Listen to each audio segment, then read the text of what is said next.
안녕하십니까. 수질환경을 강의하는 전화택입니다.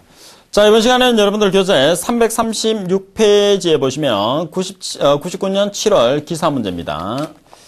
자, 먼저 1번에 보면은 공동현상의 방지 대책 이렇게 문제가 나와 있어요. 그죠? 그래서 99년 7월 산업 기사의 문제 9번에 보시면은 세 가지로 나와 있는 내용을 정리를 같이 한번 해 주시고요.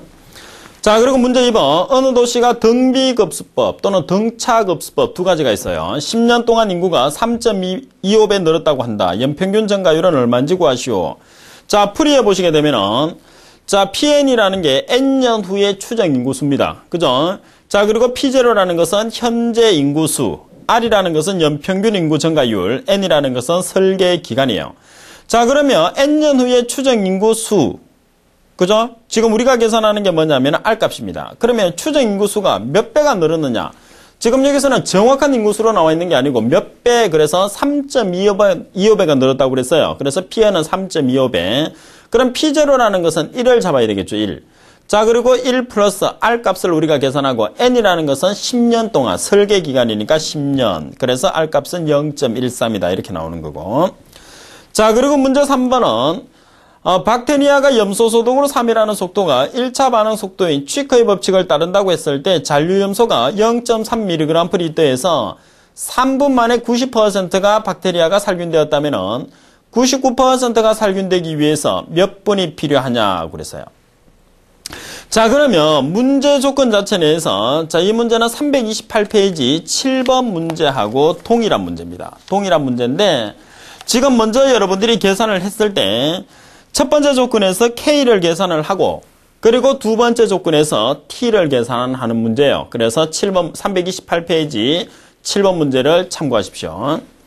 자, 그리고 4번 같은 경우에서 질소와 인을 제거하는 고도처리법은 상당히 잘 나옵니다. 그죠? 자, 지금 그림에 나와 있는 문제 4번은 혐기성조, 호기성조. 일단은 반응조의 역할을 잘 기억을 하셔야 돼요. 자, 혐기성조, 호기성조, 무산소조 이렇게 나와 있는데 반드시 2차 침전지 바로 앞에 뭐가 나와 있느냐면 호기성조가 있습니다. 자, 그리고 혐기성조가 나와 있으면 항상 반응조의 맨 앞에 혐기성조가 있죠.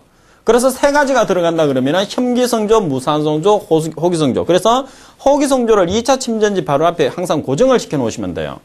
자, 그래서 A50법이다 그러면은 지금 나와 있는 것처럼 혐기성조, 호기성조. A250법이다 그러면은 A50법을 보완했기 때문에 혐기성조, 무산소조, 호기성조.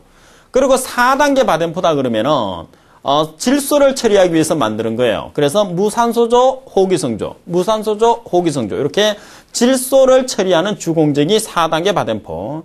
자, 그리고 5단계 바덴포다 그러면은 맨 앞에 인을 처리하는 공정이 들어가는 혐기성조가 들어가죠. 그리고 무산소조, 호기성조, 무산소조, 호기성조. 자, 이렇게 해서 A50법, A250법, 4단계, 5단계는 계속 연결해서 기억을 해 주셔야 되고 그리고 포스트립이라든지 뭐 그 정도까지 5개 정도까지는 필수적인 암기사항이 됩니다. 자, 그리고 반응조의 역할을 보면은 혐기성조가 들어가야지 인을 처리할 수 있죠. 그래서 인을 방출하는 역할을 하는 게 혐기성조. 자, 그리고 호기성조다 그러면은 미생물에 의한 인의 과잉 흡수다 이렇게 되겠죠. 자, 따라서 문제 4번 같은 경우에서는 인을 처리하는 주 공정이 되니까 A50법.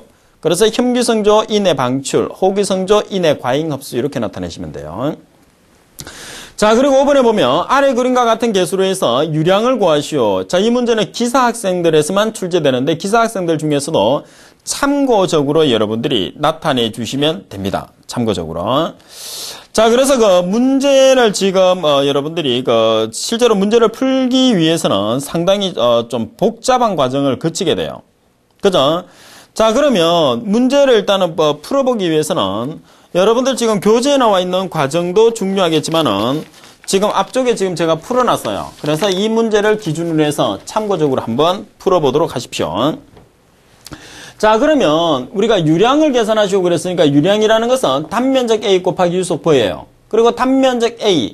그리고 지금 유속은 K지식에 의해서 유속을 구하라고 나와 있죠. 그리고 유량계수, K지식에 들어가는 유량계수가 다음과 같은 식으로 계산하시오. 그래서 여기서 N이라는 것은 조도계수, I라는 것은 기울기, 그리고 R이라는 것은 경심이죠. 그래서 문제 조건에서는 제일 중요한 게 뭐냐면 경심을 계산한다는 게 제일 중요해요. 따라서 경심 R이라는 것은 단면적 A 나누기 S. 그래서 여기서 A라는 것은 A1 플러스 A2 나누기 S 윤변의 길이로 계산하는데, 그럼 A1, A2는 어떻게 계산하느냐? B1 플러스 B2 나누기 2 곱하기 H1 그리고 B1 다시 플러스 B2 다시 나누기 2 곱하기 H2 이렇게 계산을 하게 돼요. 자, 그래서 우리가 문제 조건에 보시게 되면, 자, 그래서 우리가 B-가 나와 있어요. 이 B-. 그래서 B-라는 것은 뭐를 가지고 계산을 하느냐면 기울기를 나타낸다고 생각하시면 돼요. 그래서 지금 거기 보시게 되면은, 자, 그림 자체 내에서 이렇게 들어가는 부분이 있죠. 그죠?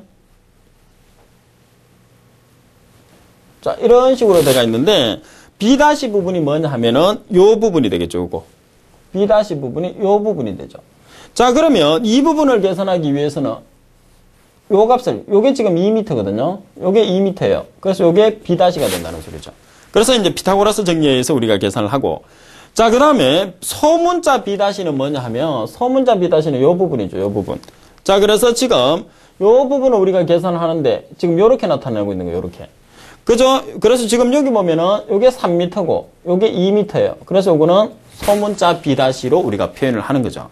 따라서 식 자체를 숫자를 이제 이렇게 대입해서 사용하시게 되면은 우리가 이런 식으로 이제 값을 계산을 하고 있는데 상당히 복잡한 식을 나타내게 돼요. 그래서 기본적으로 여러분들이 참고 정도만 해주시고 풀 수 있으면, 근데 출제 빈도가 워낙 낮기 때문에 그렇게 크게 비중을 두지는 마십시오. 그래서 이런 과정을 거쳐서 S라는 윤변의 길이와 단면적을 먼저 계산을 해요.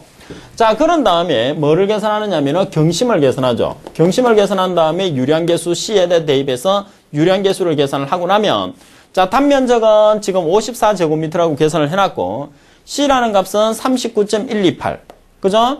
자, 그리고, R 값이라는 경심은 2.361m. 그리고 I는 9배가 1000분의 1이죠.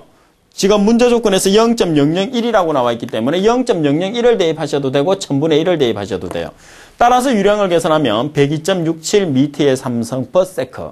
그래서 과정 자체가 좀 복잡한 관계로 여러분들이 좀 이해를 잘 해주셔야 돼요. 그래서 요즘은 출제가 거의 잘 안 되는 부분이니까 참고적으로 한번 풀어보도록 하십시오.